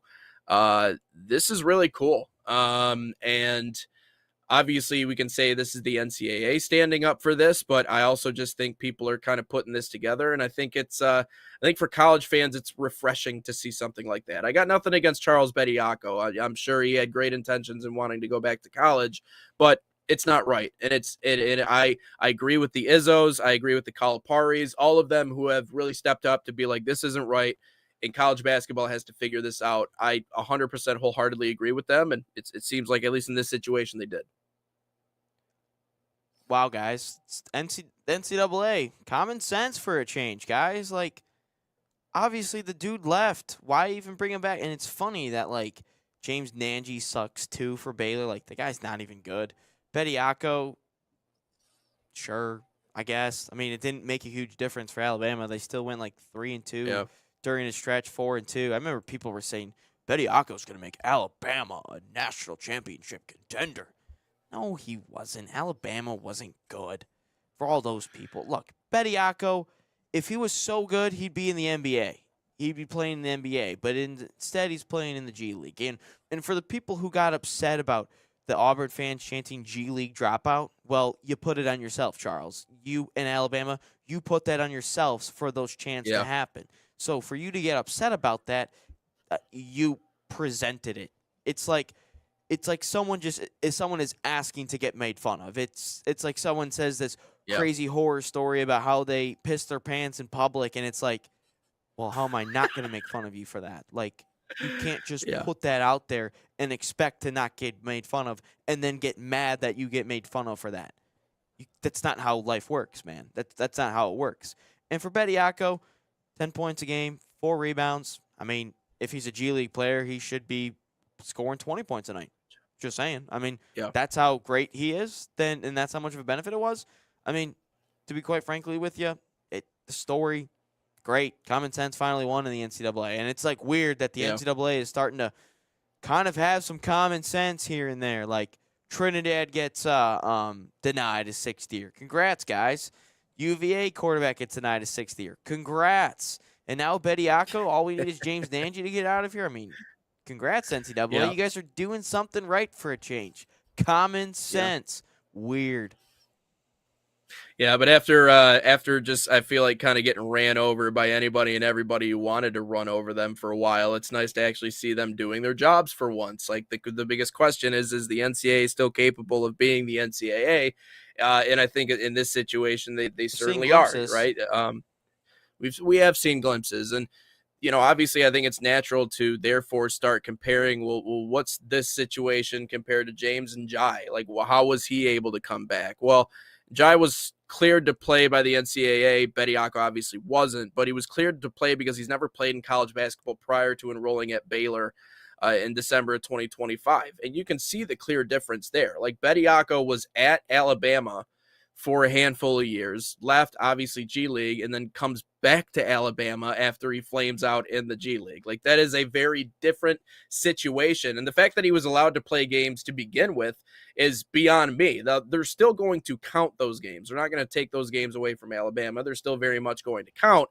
But the fact that he was able to be there in the first place is still kind of beyond me. But credit to the NCAA for at least catching up to it and being able to clear the air on that. Another point, by the way, Njai also never played college basketball, and because he never signed an NBA contract, he was granted eligibility he still on stinks. a technicality. Probably should have stayed in the G League. He's probably still hurting his stock. Yeah. So, anyways, I still think Alabama's in the top 25. I think they're going to be okay without someone like Charles Bediako. I don't really think it completely changed the equation.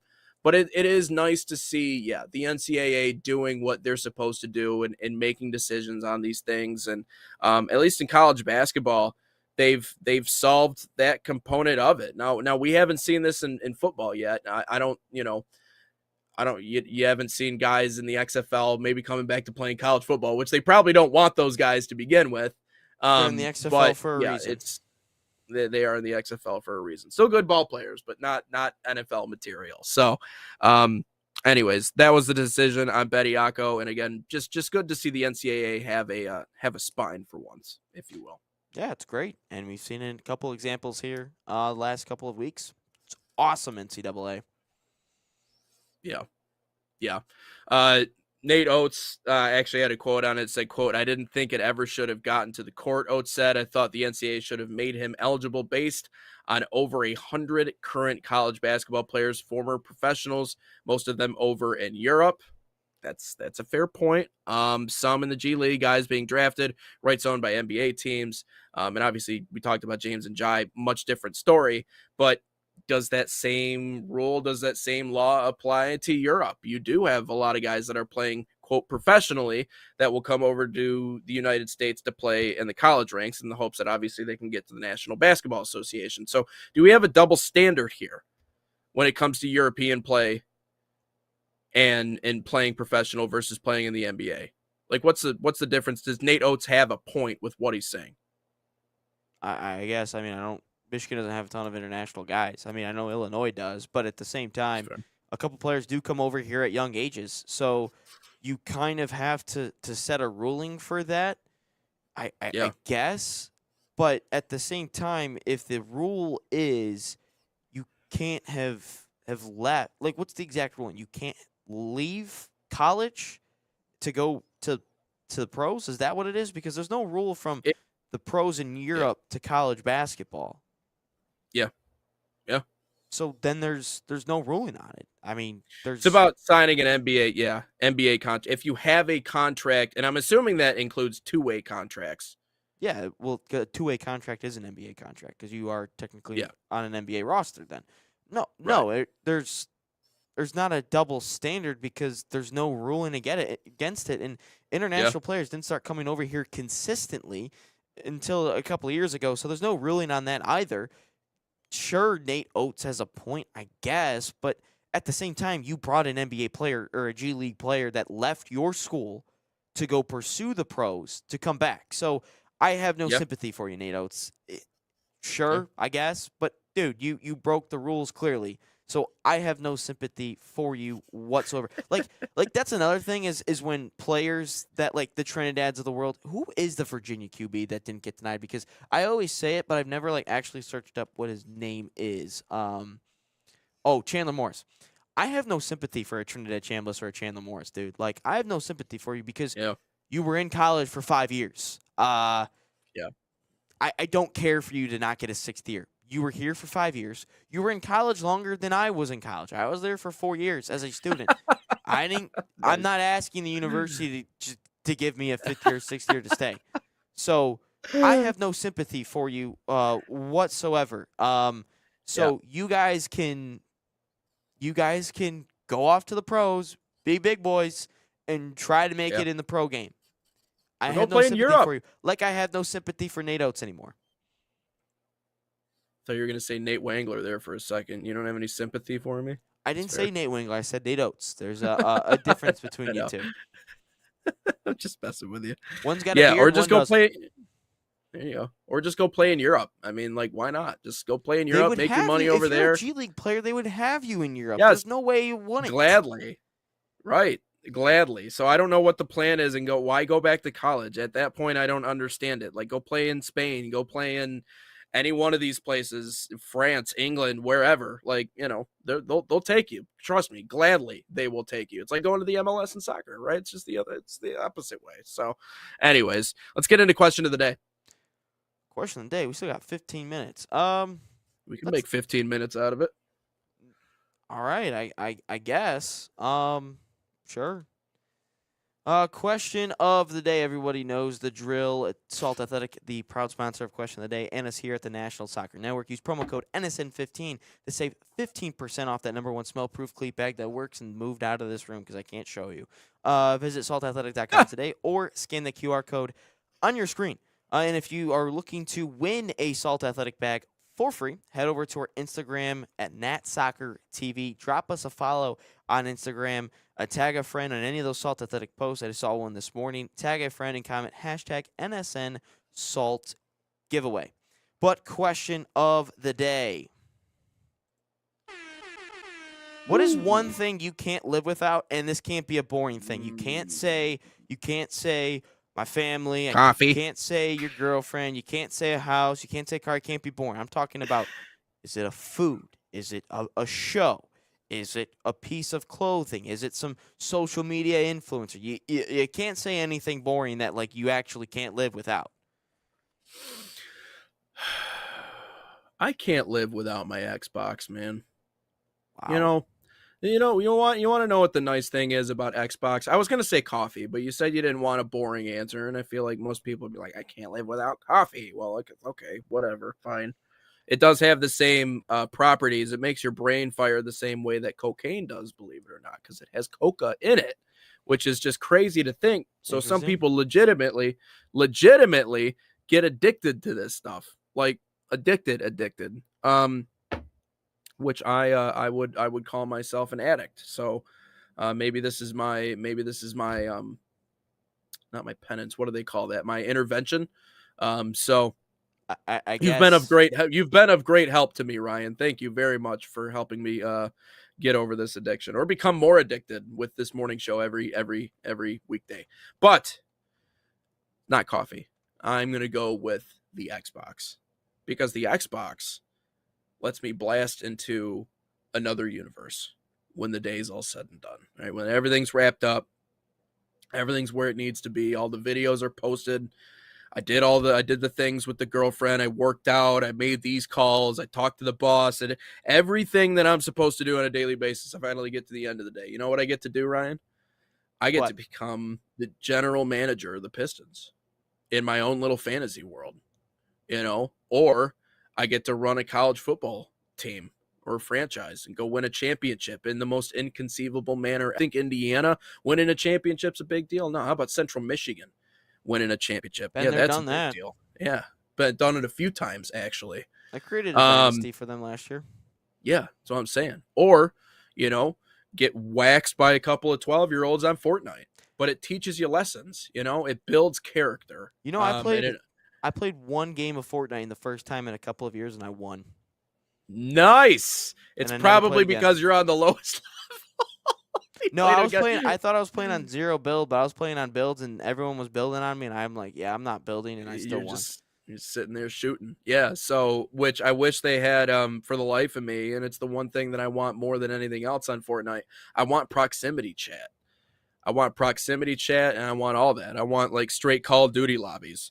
I just think it'd be funny. But yeah, I mean, so that would probably the Xbox, because the Xbox is my key to escape into the world of awesomeness. I'm always a winner on Xbox. In life, I'm not always a winner. Actually, I lose a lot in life. But on Xbox, I win. So I was gonna say, what was I going to say? I was going to say the gym, but again, that's boring because I like the gym as like a stress reliever, and that's the way I escape. That's how I escape reality of just sitting there. It's a nice escape for sure. Blasting music and picking things up and putting things down, and that's just awesome. But you know what I can't live without? Rage baiting. I can't live without rage baiting. Oh, I know. There's no way I can't live without rage baiting. There's something about posting a video and just ticking off a certain fan base, i.e. Michigan State basketball fans, Indiana football fans, and just seeing their pure reactions of them getting so pissed off at me and them attacking me personally and me not caring at all about what they're saying. Like, I simply just continue to egg it on. And the best part is the more they interact with the video, the better it does, and the more people get to see my beautiful face and, well, from my chest up because that's all that they see. Wow. And that's about it. My hair that most likely doesn't look well on camera because I don't really do it before I'd make a TikTok video. But there's nothing better than pissing off an entire fan base and getting 84,000 views of just and 1,000 comments of just Indiana fans just getting pissed off in the comments, or a 25,000 view video of Michigan State fans just being pissed off in the comments. There's nothing wrong about that. Or going into a friend group chat and just, wow, the group chat's been boring for like 12 hours or so. Let me just say something stupid and see what happens. And then seeing a handful of my friends get pissed off, and I could care less about, being pissed off at all. So there's nothing better than getting pissed off or pissing off some people. Maybe that makes me a horrible human being. Like, I don't actually like attack these people like personally or anything like that. I don't go towards any of that. But like, I just attack their sports teams. So like, I feel like that's not that bad. Yeah. I mean, you're just looking to get a rise out of them. And what I've realized more and more as I've gotten deeper into the sports world is like the more you realize that pretty much 95% of what you see is just rage bait. It's not, people don't actually like, I feel like, believe what they're saying sometimes. They just want to get a rise out of you, but they're going to buy it as 100% you're being 100% Oh, no, I believe honest. half the stuff. I believe like 70, I probably believe like 90% of the things that I'm saying. You don't Shout out believe Indiana being the worst national that. champion of all time. Yeah. Shout out. You believe it because you have a vendetta. No, I think believe you were it because trying. it's true. There's going to be like one first round pick on that entire team, and there's going to be like there's going to be like one day 2 pick. But I remember the day where you said that Mexico and the U.S. is the best international rivalry. I said 95% of the things that I believe. I didn't say 100% of the things that I believe. There's definitely a 5-10% mixed in there somewhere. But no, I mean it's the ultimate strategy, and it's why some of the biggest names I feel like in the sports world, even if they don't necessarily believe with what they're saying, which I truly, when I look at like Stephen A. Smith or anybody who's on that level in terms of sports media, sometimes I don't think they truly genuinely believe everything they're saying. Not I just all think of it. I think they have an angle, and they know that angle works so long as they deliver it in a way that actually like captures the imagination and gets people to listen to them. Like, it's just one thing to be like, here's what I think. It's another thing to like slowly craft and build your point, and then eventually build to this crescendo where you're screaming for Stephen A. Smith. Like that's all teach. That's taught. That's all learned. Did you see a comment or something? No, I was scrolling through Twitter, and according to Fabrizio Romano, Weston McKennie is in current negotiations over a new contract with Juventus. Wow. Okay. So instead of back they're to- not going to re-sign him, they will, or at least they're going to give it a shot. We're going to see what happens. But yeah, no. No, back to rage bait. I love it. I think it's awesome because like a lot of people don't understand that it is just to get a rise out of people, and they continue to get pissed off. Yeah. I also have a list of the most valuable European franchises. I'm sure we could touch on that tomorrow. No shock. Number 1 will be Real Madrid. Number 2 will be Manchester United.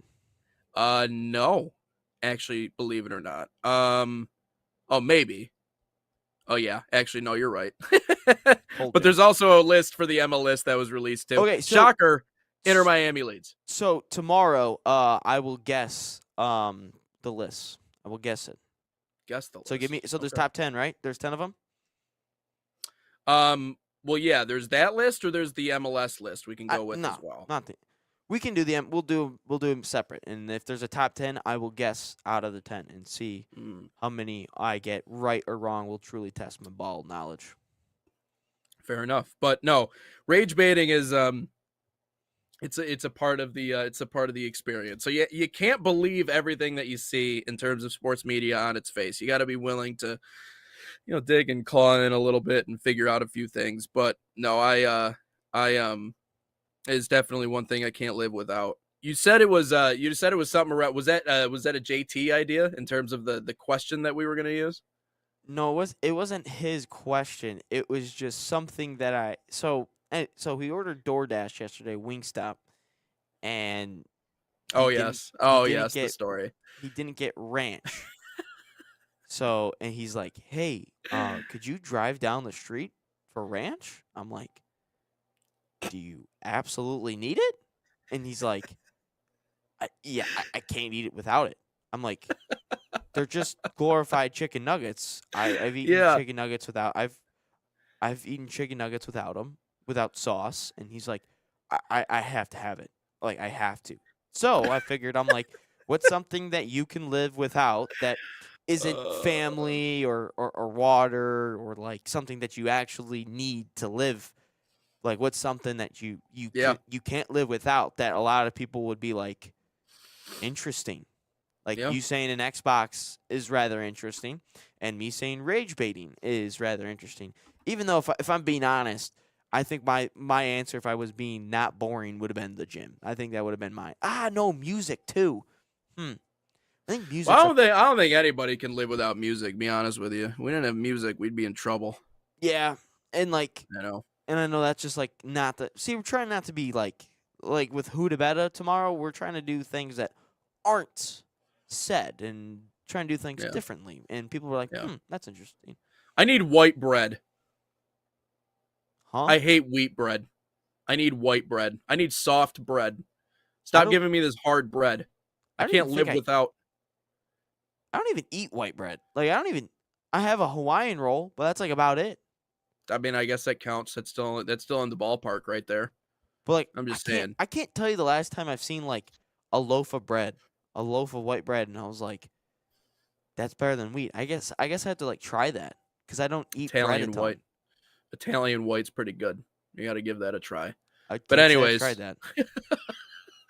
So that's I don't know. The Xbox, much like sports, much like everything else, is just it's all an escape sometimes. So I like that it's something that I can escape into, and I feel like it pushes my brain at least a little bit sometimes. It just gets frustrating when you play against these 12-year-olds. But that'll wrap up our show here today on Inside the Game, episode 226.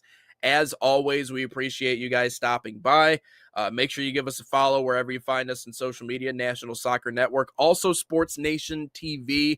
We're going to continue to post our all sports content to that platform. Another show coming up tomorrow at 9. Again, we're weekdays 9 to 11 a.m. You know where to find us. We're continuing to contact also coaches, so we're going to see if we can get a few more people on for conversations here in the coming weeks. But for now, we appreciate you guys, as always, dropping by. And until we talk to you for 227, that's Ryan Glinsky. I'm Nate Wangler. We'll see you tomorrow here on Inside the Game.